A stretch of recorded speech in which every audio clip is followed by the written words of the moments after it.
الحمد للہ والصلاة والسلام علی رسول اللہ اما بعد۔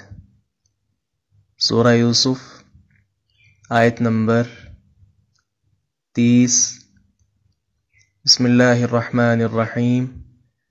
وقال نسوة فی المدینہ، وقال اور کہا، نسوة کچھ عورتوں نے، فی المدینہ شہر میں، امرأۃ العزیز عزیز کی بیوی، تراودو پھسلاتی ہے، فتاہا اپنے غلام کو، عن نفسہ اس کے نفس سے، قد تحقیق، شغفہا داخل ہو چکا ہے اس کے دل میں، حبا محبت،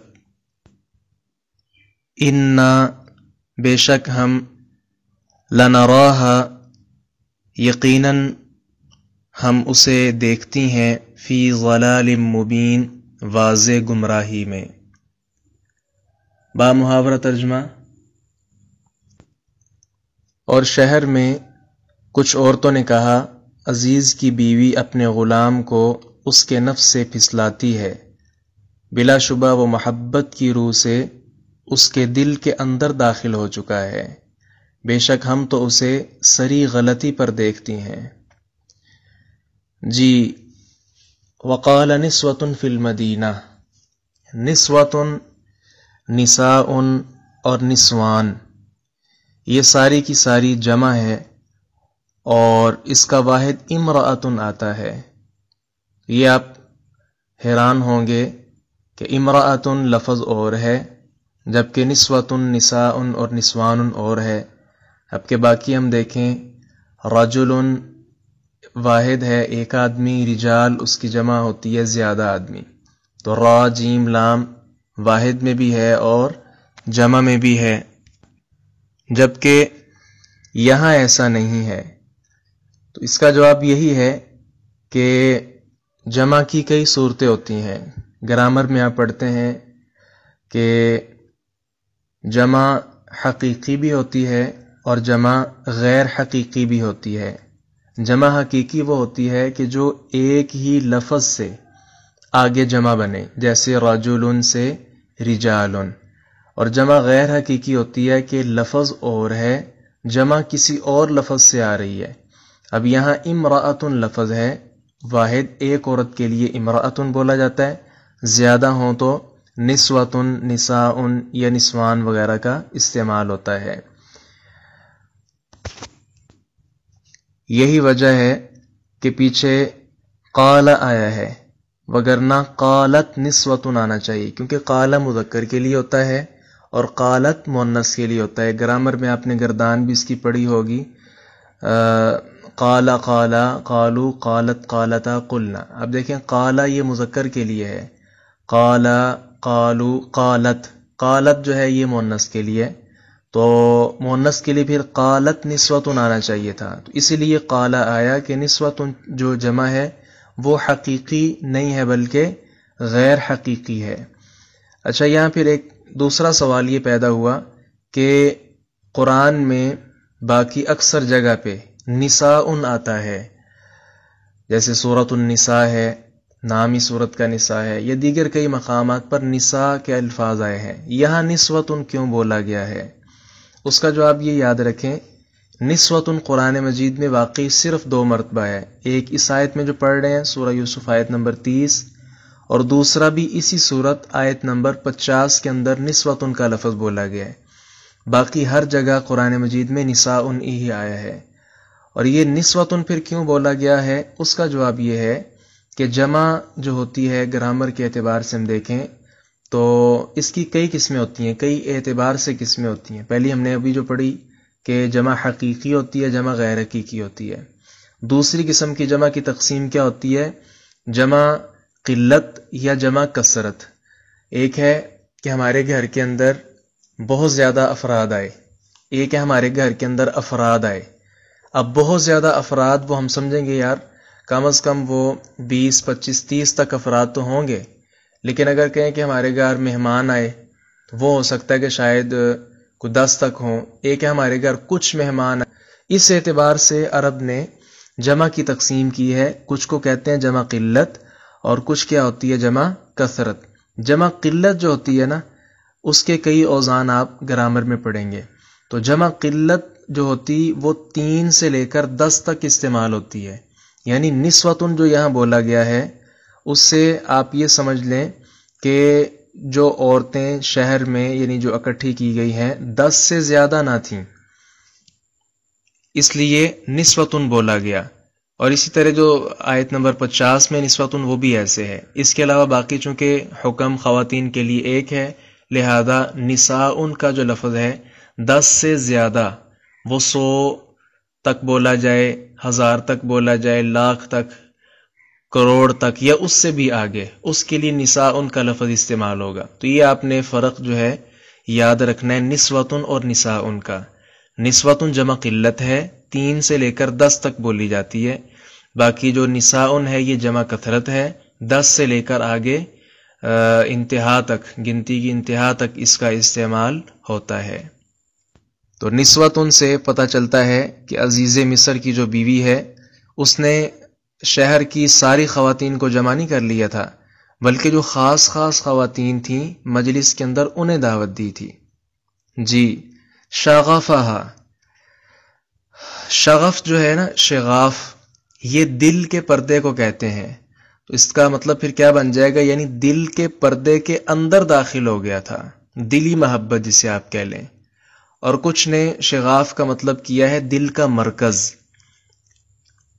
آگے ہے تراود فتاہا، تو یہ بھی آپ نے گرامر میں پڑھا ہے. تراود یہ مضارع ہے اور راودت یہ ماضی ہے. تو کام تو یہ ماضی میں ہوا تھا، انہیں لفظ تراود فتاہا کی بجائے کیا بولنا چاہیے تھا؟ راودت فتاہا. لیکن انہوں نے ایسا کیوں نہیں بولا؟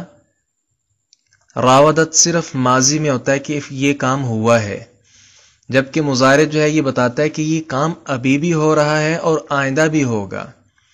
اس لیے یہاں سے پتہ کیا چلتا ہے، یعنی معنی کیا بن جائے گا کہ اس عزیز مصر کی بیوی نے صرف اسے پھسلایا ہی نہیں بلکہ وہ اب تک بھی پھسلا رہی ہے اور اس سے باز نہیں آئے گی، پھسلاتی ہی رہے گی. اس لیے لفظ تراود بولا گیا ہے، راودت جو ماضی ہے وہ استعمال نہیں ہوا. آگے ہے کہ انا لنراھا فی ضلال مبین، کہ ہم اسے واضح گمراہی میں دیکھتی ہیں. گمراہی یہی ہے کہ وہ اپنے خاوند کو چھوڑ کر جو ہے غلام کے پیچھے لگی ہوئی ہے. تو یہ واضح گمراہی نہیں تو اور کیا ہے؟ جی آگے دیکھیں. فلما سمعت، فلما پس جب، سمعت اس نے سنا، بمکرہن ان عورتوں کے مکر کو، ان کی ملامت کو، ارسلت اس نے پیغام بھیجا، الیہن ان کی طرف، واعتدت اور اس نے تیار کی، لہن ان کے لیے، متکئن مسندیں، وآتت اور اس نے دے دی، کل واحدۃ ہر ایک کو، منہن ان میں سے، سکینن ایک چھری، وقالت اور کہا یعنی یوسف علیہ السلام سے، اخرج تو نکل، علیہن ان پر، فلما پس جب، رأینہ ان عورتوں نے اسے دیکھا، اکبرنہ انہوں نے اسے بہت بڑا پایا، وقطعن اور ان عورتوں نے کاٹ ڈالے، ایدیہن اپنے ہاتھ، وقلنا اور انہوں نے کہا، حاش للہ اللہ کی پناہ، ما ھذا نہیں ہے یہ، بشرن کوئی آدمی، ان نہیں ہے، ھذا یہ، الا مگر، ملکن کوئی فرشتہ، کریم بہت معزز. با محاورہ ترجمہ. تو جب اس عورت نے ان کے فریب کے بارے میں سنا تو ان کی طرف پیغام بھیجا اور ان کے لیے ایک تکیہ دار مجلس تیار کی، اور ان میں سے ہر ایک کو ایک چھری دے دی اور کہا ان کے سامنے نکل.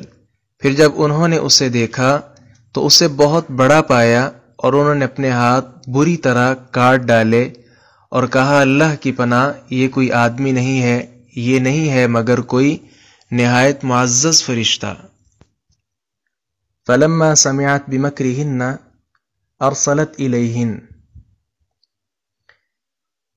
اس آیت کی تفسیر اکثر مفسرین نے جو بیان کی ہے، اور تقریباً ہمارے ہاں بھی 90 سے 95% لوگوں کے ذہنوں میں یہی تفسیر ہے، وہ کیا ہے کہ جب شہر میں اس واقعہ کی شہرت ہوئی کہ ایک عزیز مصر کی بیوی نے سادہ سا جو ایک غلام ہے اس کے ساتھ اس طرح کا معاملہ جو ہے وہ کرنا چاہا، تو عورتوں نے طعن و تشنیع اور ملامت کے تیر برسانا شروع کر دیے کہ یہ کیوں اسے پھسلا رہی ہے۔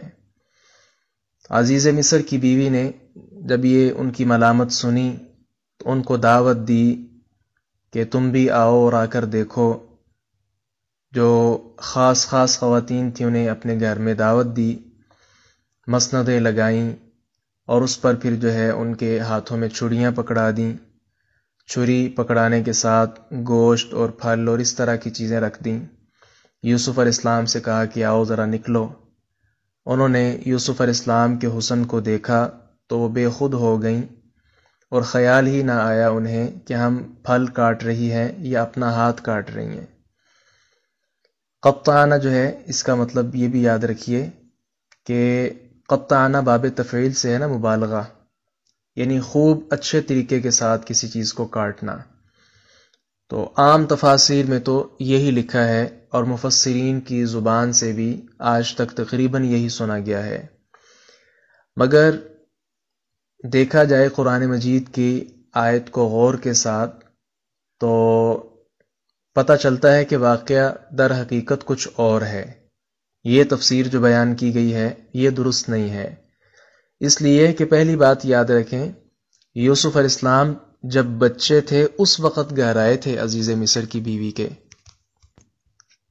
اور غلام کا کیا کام ہوتا ہے؟ خدمت کرنا، اپنے آقا کا کوئی بھی پیغام ہے وہ پیغام لے کر جانا، اور اسی طرح کئی گھروں کے اندر غلام آتا جاتا ہے۔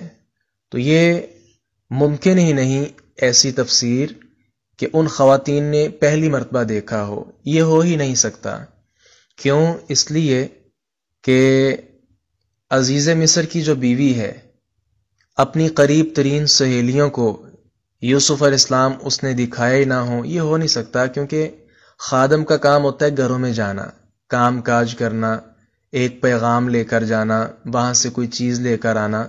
تو یہ ممکن ہی نہیں تھا کہ خواتین نے یوسف علیہ السلام کو دیکھا نہ ہو۔ اچھا، پہلی بات تو یہ ہے کہ مفسرین نے شاید اس طرف خیال ہی نہیں کیا۔ دوسرا، اگر کچھ نے خیال کیا ہے تو انہوں نے کیا کہا؟ انہوں نے لکھا ہے کہ یوسف علیہ السلام کو عزیز مصر کی جو بیوی ہے وہ برقع پہنا کر رکھتی تھی تاکہ کوئی میرے غلام کو دیکھ نہ لے۔ تو یہ بات بھی درست نہیں، کیونکہ دوسری طرف جو ہے مفسرین نے لکھا ہے کہ جناب یوسف علیہ السلام کا حسن اس قدر تھا کہ جب وہ مصر کی گلیوں میں چلتے تو ان کے چہرے کا حسن اور نور کا عکس دیواروں پر پڑتا تھا۔ اب کہاں برقع اور کہاں یہ دیواروں پر چہرے کے حسن اور نور کا عکس، تو یہ متضاد باتیں ہیں ساری۔ ویسے بھی یاد رکھیں کہ پیچھے جو ہم نے آیت نمبر 21 پڑھی ہے اسی سورہ یوسف کی، اس میں کیا ہے کہ وَلِنُعَلِّمَهُ مِن تَأْوِيلِ الْأَحَادِيثِ، اور تاکہ ہم اسے باتوں کی اصل حقیقت میں سے کچھ سکھائیں۔ تو جس معاشرے میں مردوں اور عورتوں کا بے پردہ مل کر بیٹھنا یہ معمول ہو، جس طرح آج کل بھی پارلیمنٹ اور دوسرے جو اجلاس ہوتے ہیں وہاں کا حال ہوتا ہے، یہ مسلمانوں کا حال ہم بتا رہے ہیں، غیر مسلموں کو تو حال وہ بیان کرنا ہی یعنی ناقابل بیان ہے۔ الغرض ایسے حالات میں اتنے سال تک ان خواتین کی کوشش کے باوجود یوسف علیہ السلام کو دیکھنے کا موقع ہی نہ ملا، تو یہ بات سمجھ نہیں آتی اور نہ ہی یہ ممکن ہے۔ اصل بات کیا ہے، اصل اس آیت کی تفسیر کیا ہے، اس طرف آپ نے ذرا توجہ کرنی ہے۔ وہ یہ ہے کہ جب ان چند عورتوں نے یہ بات سنی، خبر پھیل گئی کہ جو عزیز مصر کی بیوی ہے وہ اپنے غلام پر جو ہے فریفتہ ہو چکی ہے، اور اب تک اپنی مسلسل کوشش اور پھسلانے کے باوجود جو اپنا مقصد ہے اس میں وہ کامیاب نہیں ہو سکی، اور اس کے ساتھ ہی انہوں نے اپنے حسن کا اور کسی کو اپنا دیوانہ بنانے کی چالوں میں مہارت کا دعویٰ بھی کیا کہ ہمارے پاس وہ مکر ہیں کہ اگر ہم وہ مکر و فریب کریں تو یہ کوئی بڑے سے بڑا بچ نہیں سکتا، یہ تو پھر غلام ہے۔ تو یہ قرآن میں ہے فَلَمَّا سَمِعَتْ بِمَكْرِهِنَّ، تو جب عزیز مصر کی بیوی نے ان کے مکر و فریب اور چالوں کا دعویٰ سنا کہ یہ تو بڑے دعوے کر رہی ہیں کہ ہم ایسا مکر اور فریب دکھائیں گی کہ بڑے بڑے جو زاہد اور بڑے بڑے متقی جو لوگ ہیں وہ بھی اس لپیٹ میں آ جائیں گے، یہ تو پھر ایک سادہ سا غلام ہے، اسے ورگلانا، اسے پھسلانا تم سے مشکل ہو رہا ہے۔ تو یہ دعوے انہوں نے کیے کئی خواتین نے۔ اس پر پھر باقاعدہ ان کے دعوے سن کر ہر عورت کو اس کے لوازمات کے ساتھ جو ہے دعوت دی عزیز مصر کی بیوی نے، ساتھ جو ہے ایک ایک چھری بھی سب کو پکڑا دی۔ اب کیا ہوا کہ یوسف علیہ السلام کو عزیز مصر کی بیوی نے کیا کہا کہ یہ شہر کی منتخب حسیناؤں کے سامنے ذرا آؤ تو صحیح۔ جب وہ نکلے اور وہ اپنے حسن و ناز اور انداز سے متاثر کرنے کی سب نے کوشش کی، لیکن ساری جو ہیں اپنی کوششوں سے ناکام ہو گئیں۔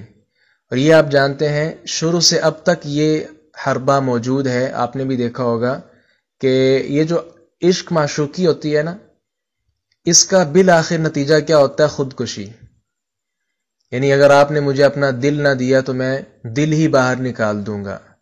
اس طرح کی باتیں یہ کئی اخبارات اور جرائد پہ بھی آپ دیکھتے ہیں۔ میں نے بھی ایک دیکھی تھی، وہ خبر آئی کہ ایک خاتون نے جو ہے، بلکہ لڑکا اور لڑکی ان کی آپس میں جو ہے وہ بات چیت چلی، اور اس کے بعد کیا ہوا کہ لڑکی کی کسی اور جگہ شادی ہو گئی۔ لڑکے نے کیا کیا، جو پہلے سے اس کے ساتھ وہ عشق والا معاملہ یعنی وہ چلا رہا تھا، اس نے اپنا دل نکلوا کر، حقیقی طور پہ دل نکلوا کر اس کی اچھے طریقے کے ساتھ پیکنگ کروا کر جو ہے وہ اس تک پہنچائی، اور خود مر گیا۔ یعنی دل ہی جب انسان کا نکل جائے تو وہ زندہ کیسے رہ سکتا ہے؟ جیسے بھی اس نے نصیحت کی ہوگی، کسی کو کہا ہوگا کہ تم نے ایسے کرنا ہے وغیرہ۔ اچھا، وہ جب ڈبہ آگے پہنچا ہے اس لڑکی تک جس کی شادی ہو چکی ہے، اس نے کھول کر دیکھا اور اس میں تحریر لکھی تھی اور ساتھ وہ دل جو ہے موجود، وہ بھی دیکھ کر ہی مر گئی۔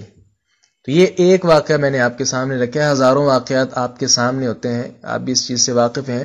تو یہ عاشقوں کا آخری حربہ ہوتا ہے کہ اگر تم نے میرے حسن اور ناز اور یہ جو سارا کچھ میرا یعنی انداز ہے، اگر اس پر تم فریفتہ نہ ہوئے تو میں اپنا یہ کاٹ دوں گی، وہ ہو جائے گا، اپنے آپ کو خودکشی کر لوں گی۔ تو یہ ساری چیزیں عاشقوں میں موجود ہوتی ہیں۔ تو وہ ساری خواتین جب ایک ایک پر جناب یوسف علیہ السلام آئے اور پھر بھی وہ فریفتہ نہ ہوئے، ان کا حسن ایک طرف، لیکن یوسف علیہ السلام کی پاک بازی اور تقوی للہیت ساری ایک طرف، تو وہ ساری خواتین بھی ان کے تقوی کا مقابلہ نہ کر پائیں۔ اس پر پھر انہوں نے کیا کیا کہ اپنے ہاتھ میں جو چھریاں تھیں وہ اپنے ہاتھ ہی کاٹنا شروع کر دیے کہ اگر تم ہم پر فریفتہ نہیں ہوتے تو ہم یہ لوگ خودکشی کر رہی ہیں۔ یہ ہے اصل اس آیت کی تفسیر۔ یہ تفسیر ہم نے کیسے کی ہے، کہیں یہ نہ ہو کہ جس سے پہلی تفسیر غلط ہے اس کو بھی کوئی غلط قرار دے دے، نہیں، اس کے باقاعدہ دلائل موجود ہیں۔ پہلی دلیل سورہ یوسف آیت نمبر 33 ابھی آگے آ رہی ہے۔ وہ کیا ہے کہ یوسف علیہ السلام نے دعا کی تھی، رب السجن احب الی مما یدعوننی الی، اے میرے رب مجھے قید خانہ اس سے زیادہ محبوب ہے جس طرف یہ سب مجھے دعوت دے رہی ہے۔ یہاں سے معلوم ہوتا ہے کہ وہ عورتیں یوسف علیہ السلام کو صرف دیکھنے کے لیے نہیں بلکہ گناہ کی دعوت دینے کے لیے آئی تھیں۔ اور دوسری دلیل اس کی کیا ہے، یوسف علیہ السلام نے جو اور دعا کی تھی سورہ یوسف آیت نمبر 33 میں ہی ہے یہ بھی، وَإِلَّا تَصْرِفْ عَنِّي كَيْدَهُنَّ أَصْبُ إِلَيْهِنَّ وَأَكُن مِّنَ الْجَاهِلِينَ، اور اگر تو مجھ سے ان کے مکر فریب کو نہ ہٹائے گا تو میں ان کی طرف مائل ہو جاؤں گا اور جاہلوں میں سے ہو جاؤں گا۔ تو یہاں سے معلوم ہوتا ہے کہ وہ عورتیں اپنے مکر و فریب میں یوسف علیہ السلام کو پھنسانے کے لیے آئی تھیں، صرف حسن و جمال دیکھنے کے لیے نہیں آئی تھیں۔ تیسری دلیل سورہ یوسف آیت نمبر 34 میں اللہ تعالیٰ کا فرمان ہے، فَاسْتَجَابَ لَهُ رَبُّهُ فَصَرَفَ عَنْهُ كَيْدَهُنَّ، تو اس کے رب نے اس کی دعا قبول فرمائی، اس نے یوسف سے ان عورتوں کا فریب ہٹا دیا۔ یہاں سے پتہ چلتا ہے کہ اللہ تعالیٰ نے بھی اس دعوت کی کاروائی کو ان سب عورتوں کا مکر اور فریب قرار دیا ہے، اور ان سے یوسف علیہ السلام کو پاک کیا ہے۔ اسی طرح چوتھی دلیل اس کی، یوسف علیہ السلام نے جب بادشاہ کے خواب کی تعبیر بتائی اور بادشاہ نے انہیں بلوایا تو یوسف علیہ السلام نے اس کے قاصد سے کہا تھا کہ جاؤ اپنے مالک کے پاس اور اس سے پوچھو ما بال النسوة اللاتی قطعن ایدیہن ان ربی بکیدہن علیم، یہ سورہ یوسف آیت نمبر 50۔ ان عورتوں کا کیا حال ہے جنہوں نے اپنے ہاتھ بری طرح کاٹ ڈالے تھے، یقیناً میرا رب ان کے فریب کو خوب جاننے والا ہے۔ تو یہ آیت بھی قابل غور ہے۔ جی اسی طرح یہ 4 دلیلیں ہوگی، 5 بھی یاد رکھیے۔ بادشاہ نے پھر ان تمام عورتوں کو بلا کر پوچھا ما خطبکن اذ راوتن یوسف عن نفسی، یہ سورہ یوسف آیت نمبر 51۔ تمہارا کیا معاملہ تھا، تم نے یوسف کو اس کے نفس سے پھسلایا۔ معلوم ہوتا ہے کہ بادشاہ نے بھی ان کے ہاتھ کاٹنے کو یوسف علیہ السلام کے حسن و جمال سے بے خود ہو کر ہاتھ کاٹنے کی بجائے اسے ان کی سوچی سمجھی پھسلانے کی سازش قرار دیا ہے۔ اس لیے اس کی درست تفسیر یہی معلوم ہوتی ہے کہ جب یوسف علیہ السلام ان کی دعوت بد جو ہے اس کو قبول نہ کر سکے، قبول نہ کیا، تو پھر انہوں نے اپنے خودکشی کی غرض سے اپنے ہاتھ کاٹے اور کہا اللہ کی پناہ یہ کوئی عام آدمی نہیں بلکہ یہ کوئی معزز فرشتہ معلوم ہوتا ہے۔ اس پر آگے پھر عزیز مصر کی بیوی نے کیا کہا، آگے دیکھیں۔ قالت، اس نے کہا فذالکن، تو یہ وہی ہے، الذی، جس کی، لمتننی، تم نے مجھے ملامت کی تھی، فیہ، اس بارے میں، وَلَقَدْ، اور بلا شبہ یقیناً، راودتہ، میں نے اسے پھسلایا، عن نفسہ، اس کے نفس سے، فاستعصم، تو وہ بچ نکلا، وَلَئِن، اور بلا شبہ اگر، لم یفعل، اس نے نہ کیا، ما، جو، آمرہ، میں اسے حکم دیتی ہوں، لَيُسْجَنَنَّ، تو ضرور بالضرور وہ قید کیا جائے گا، وَلَيَكُونَنَ، اور بلا شبہ وہ ضرور ہوگا، من الصاغرین، بے عزت ہونے والوں میں سے۔ بامحاورہ ترجمہ ہوگا، اس عورت نے کہا تو وہ یہی ہے جس کے بارے میں تم نے مجھے ملامت کی تھی، اور بلا شبہ یقیناً میں نے اسے اس کے نفس سے پھسلایا، مگر یہ صاف بچ گیا، اور واقعی اگر اس نے وہ نہ کیا جو میں اسے حکم دیتی ہوں تو اسے ضرور ہی قید کیا جائے گا، اور یہ ضرور ہی ذلیل ہونے والوں میں سے ہوگا۔ جی فاستعصم، تو وہ بچ نکلا، یہ اس میں مبالغہ موجود ہے، یعنی بالکل صاف بچ گیا۔ آگے ہے لَيُسْجَنَنَّ، یہ نون تقی ثقیلہ ہے، اس لیے اس کا ترجمہ ضرور ہی قید کیا جائے گا، یہ کیا گیا ہے۔ وَلَيَكُونَنَ، یہ نون تاکید خفیفہ ہے، اس لیے اس کا ترجمہ بھی ایسا ہی کیا گیا ہے۔ نون تاکید ثقیلہ ہو یا خفیفہ ہو، یہ گرامر میں آپ پڑھتے ہیں، ان کا ترجمہ ایک ہی ہوتا ہے۔ اس آیت کریمہ سے معلوم ہوتا ہے کہ عزیز مصر کی بیوی نے خود اعتراف بھی کیا ہے، عزیز مصر نے بھی اس بات کا ذکر کیا ہے کہ غلطی تیری ہے، لیکن اس کے باوجود وہ اپنے جو گمان ہے، اپنا جو کام ہے، اس پر وہ کاربند ہے، اور اس کا یہی کہنا ہے کہ یہ ضرور میری بات مانے وگرنہ اسے ضرور ہی قید کیا جائے گا۔ تو اس پر یوسف علیہ السلام کا کیا جواب ہے، آگے دیکھیے۔ قال، اس نے کہا، مراد یوسف علیہ السلام ہے، ربی، اے میرے رب، السجن، قید خانہ، احب، زیادہ پسندیدہ ہے، الیہ، میری طرف مجھے، مما، اس سے جو، یدعوننی، وہ مجھے بلاتی ہیں، الیہ، اس کی طرف، وَإِلَّا، اور اگر نہ، تصرف، تو ہٹائے گا، عنی، مجھ سے، کیدہن، ان خواتین کا فریب، اصبو، میں مائل ہو جاؤں گا، الیہن، ان کی طرف، وَأَكُن، اور میں ہو جاؤں گا، من الجاہلین، جاہلوں میں سے. جی قال ربی، یہ ربی آپ پڑھتے ہیں، اصل میں تھا ربی، یعنی آخر میں یا بھی موجود ہے.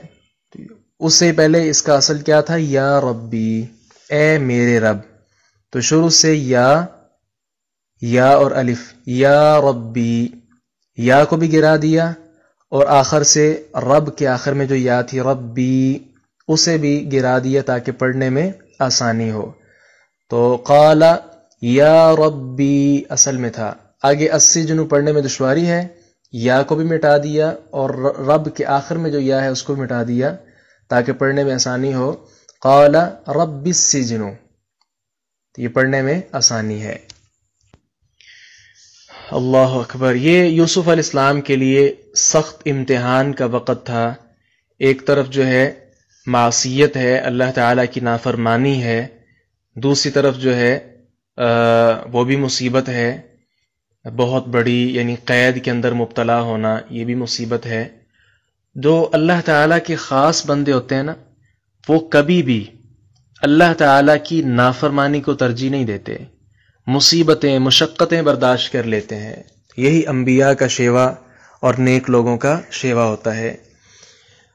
صحیح بخاری حدیث نمبر 660، اسی طرح صحیح مسلم حدیث نمبر 1031 میں جناب ابو ہریرہ رضی اللہ عنہ کی حدیث موجود ہے.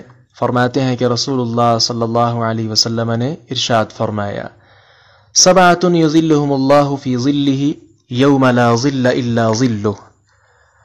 7 آدمی ہیں جنہیں اللہ تعالیٰ اس دن اپنے سائے میں جگہ دے گا جس دن اس کے سائے کے علاوہ اور کوئی سایہ نہ ہوگا. تو یہ آپ نے باقی حدیثوں میں بھی پڑھا یا سنا ہوگا کہ اس دن جو ہے ہر کوئی اپنے گناہوں کی وجہ سے پسینے کے اندر ڈوبا ہوا ہوگا، اور سورج بھی آپ جانتے ہیں بہت زیادہ قریب ہوگا، تو وہ کتنی گرمی ہوگی، اور اس وقت سایہ صرف اور صرف اللہ تعالیٰ کے عرش کا ہوگا. تو اللہ تعالیٰ اپنے عرش کا سایہ 7 خوش نصیب آدمیوں کو دے گا. ان میں سے پہلا کون سا ہے؟ الامام العادل، عادل حکمران، انصاف کرنے والا حکمران. دوسرا کون سا ہے؟ وشاب نشأ فی عبادت ربہ، وہ نوجوان جس نے اللہ کی عبادت میں نشو و نما پائی.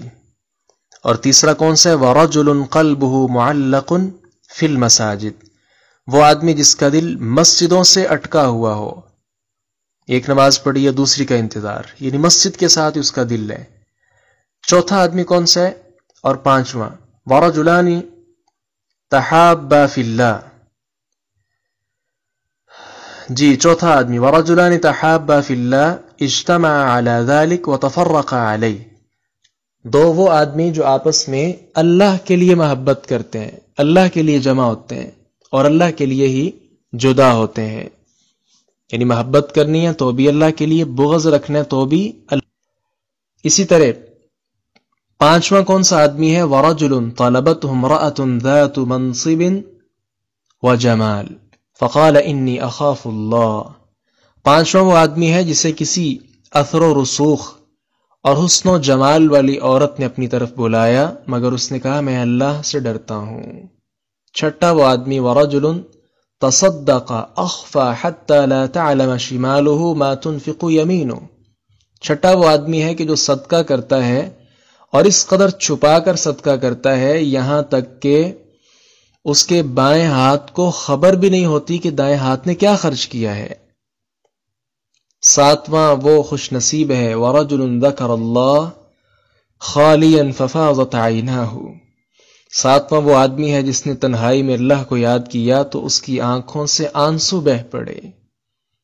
دعا بھی کیجیے اللہ تبارک و تعالی اپنے فضل کے ساتھ ہمیں ان خوش نصیبوں میں شامل فرما لے. تو یوسف علیہ السلام کو ایک خاتون نے نہیں، ایک منصب والی خاتون نے نہیں، بلکہ بہت سی حسن و جمال والی اور منصب و جمال والی، اثر و رسوخ والی، بہت زیادہ حسن و جمال والی، بڑے نئے نئے انداز کے ساتھ پیش ہونے والی خواتین نے دعوت دی ہے. لیکن جناب یوسف علیہ السلام اللہ تعالیٰ کے خاص فضل اور اس کے حکم سے اللہ تعالیٰ کی معصیت نہیں کی انہوں نے. جی آگے کیا ہے؟ یدعوننی، یہ مجھے بلاتی ہیں، اور اس کے ساتھ کیا بولا؟ کیدہن، تو اس سے پتہ چلتا ہے کہ وہ پوری مجلس دعوت گناہ دینے کے لیے آراستہ کی گئی تھی۔ اچھا آگے جو ہے نا، الا تصرف عنی کیدہن اصب الیہن، اس سے پتہ چلتا ہے کہ کوئی پیغمبر ہو، نبی ہو، رسول ہو، ولی ہو، یا جیسا تیسا بھی آدمی ہو، اللہ تعالی کی جو مشیت ہے اس کے بغیر وہ کچھ نہیں کر سکتا۔ دیکھیں بالآخر حسن و جمال اپنی طرف ہے، تقوی للہیت اپنی جگہ ہے، لیکن پھر بھی اللہ تعالی سے دعا کر رہے ہیں کہ اللہ ان کا جو ہے مکر وغیرہ وہ مجھ سے دور کر دے۔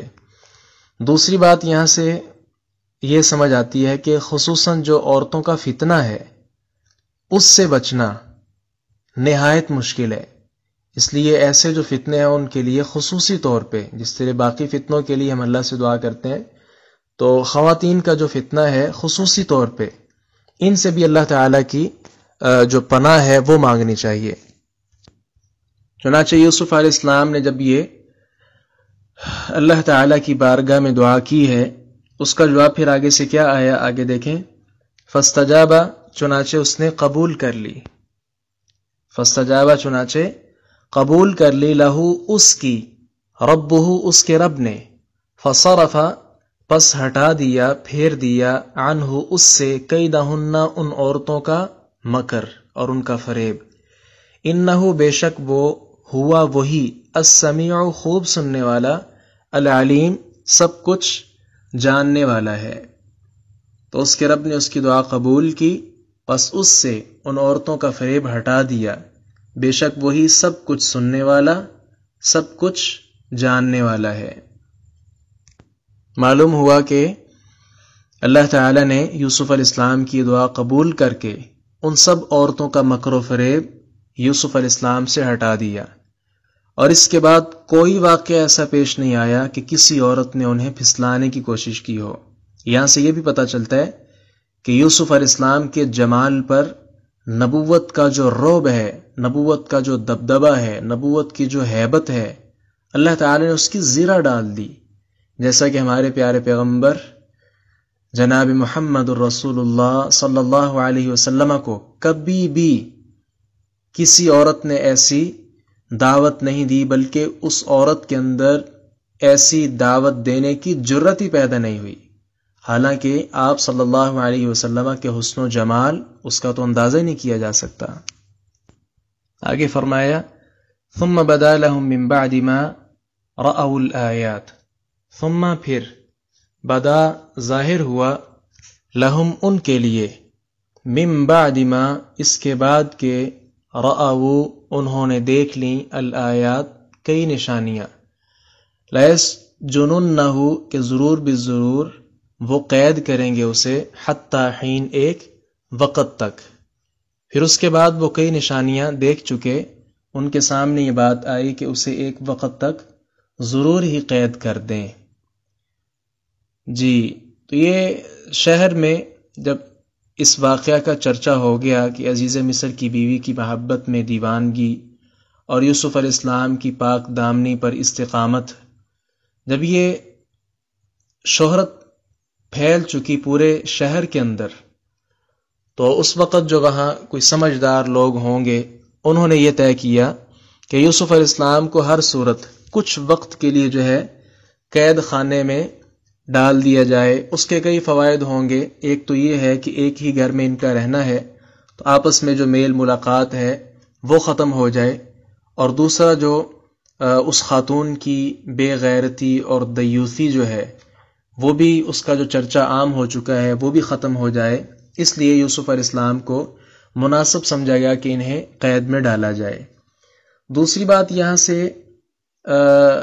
یہ بھی یاد رکھنی چاہیے کہ جناب یوسف علیہ السلام کو قید میں کیوں ڈالا گیا۔ دو وجوہات تو یہ ہے نا کہ ایک تو یعنی شہرت وہ ختم ہو جائے، دوسرا جو عورت کا اور ان کا ایک دوسرے کی طرف پھر دیکھنا، یعنی میل جول جو ہے ایک گھر میں وہ ختم ہو جائے۔ لیکن جیل میں ڈالنے کے لیے کوئی نہ کوئی تو ایسا عذر یا جرم وغیرہ وہ ہونا چاہیے کہ کسی کو جیل میں ڈالا جائے. جیسے آج کل بھی اگر کچھ بھی جرائم کسی میں نہ نکلیں تو کوئی بھی دفعہ کسی پر لگا کر اسے جیل میں کسی بھی صورت داخل کر دیا جاتا ہے. اس پر مفسرین نے کئی باتیں لکھی ہیں. کچھ نے کیا لکھا ہے کہ یوسف علیہ السلام کو اسی جرم کی پاداش میں کہ انہوں نے عزیز مصر کے گھر والوں کے ساتھ برائی کا نعوذ باللہ ارادہ کیا ہے، اس کے باوجود کہ انہیں پتہ بھی تھا لیکن پھر چونکہ جیل میں ڈالنا تھا اس لیے یوسف علیہ السلام پر یہ بات انہوں نے تھوپی اور انہیں جیل میں داخل کر دیا گیا. کچھ نے لکھا ہے کہ عام کوئی بھی چھوٹا سا گناہ ان کے ذمہ ڈال کر انہیں جیل میں جو ہے وہ داخل کیا گیا، قید خانے کی سزا وغیرہ انہیں بھگتنا پڑی. واللہ عالم. ویسے یوسف علیہ السلام کو جب بادشاہ نے اپنے پاس بلانے کے لیے بھیجا تھا تو یوسف علیہ السلام نے آگے سے یہی کہا تھا کہ پہلے ان خواتین کو بلاؤ، وہ آ کر اپنے گناہ کی جو ہے وہ اس کا اعتراف کریں کہ گناہ ہمارا تھا. پھر ایسا ہی ہوا کہ انہوں نے آ کر اپنے گناہ کا اظہار کیا. تو یہاں سے پتہ چلتا ہے کہ ایک تو حکومتی سطح پر اور دوسرا عوامی سطح پر بھی یہ بات واضح ہو چکی کہ جناب یوسف علیہ السلام کا کوئی گناہ بھی نہیں ہے. یعنی حکومتی طور پر تو پتہ ہی تھا، لیکن عوامی طور پر بھی اگر کوئی ایسی بات ہوتی تو یوسف علیہ السلام کی اس بات نے کہ ان خواتین کا کیا بنا جنہوں نے اپنے ہاتھ ہی کاٹ دیے تھے، خیر ان کی وضاحت پر پھر سب کے سامنے یہ بات واضح ہوگی کہ جناب یوسف علیہ السلام ہر طرح سے بری ہیں. تیسری بات یہاں سے یہ یاد رکھیں کہ یوسف علیہ السلام کا جو احسان ہے، تقوی، صبر، وفا، خدمت، پاک بازی جو ہے، عبادت الہی اور دوسری جو بے شمار ان کی خوبیاں ہیں وہ سب کو معلوم تھیں. عزیز مصر کو بھی معلوم تھی، اس کی بیوی کو بھی معلوم تھی، پورے شہر کے بڑے بڑے جو سردار تھے یا عام لوگ تھے سب کے سامنے یوسف علیہ السلام کی یہ ساری کی ساری خوبیاں تھیں. یہی وجہ ہے کہ اگر یہ نہ ہوتی تو یوسف علیہ السلام کو صرف قید نہ کیا جاتا بلکہ انہیں نعوذ باللہ قتل کر دیا جاتا. اس لیے انہیں پتا تھا کہ یوسف علیہ السلام کا ایک تو یہ جرم نہیں ہے، دوسرا یہ ایسے ہیں بھی نہیں کہ اس طرح کا کام کر سکیں کہ ہم انہیں جیل میں ڈالیں.